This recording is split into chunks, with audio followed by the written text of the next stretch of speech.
Hey guys, okay, so this is another apartment tour. I just moved into this place in Sao Paulo for the next couple days, and I just want to show you guys where I'm staying. So let's have a look. This is the living area.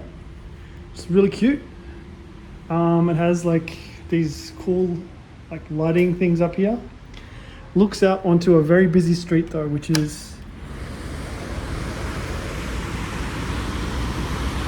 I mean, it's pretty, and it's also pretty loud, but yeah, so traffic is kind of a bit loud here. This is the kitchen. It's really nice as well. Just this little sort of galley. All the cupboards have plates and whatnot in them, so it's pretty stocked. Come down here and there's like a little laundry area, so that's good. Not many places have a washing machine. Again, yeah, it's just a cute little place. Going down here, we have the bathroom, which is, I mean, it's nice.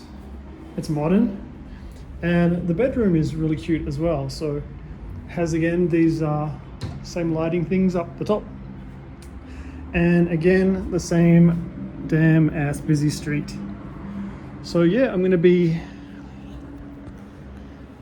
here for about a week, and I might do some more videos, I'm not sure, but that's it. That's my little apartment tour in Sao Paulo.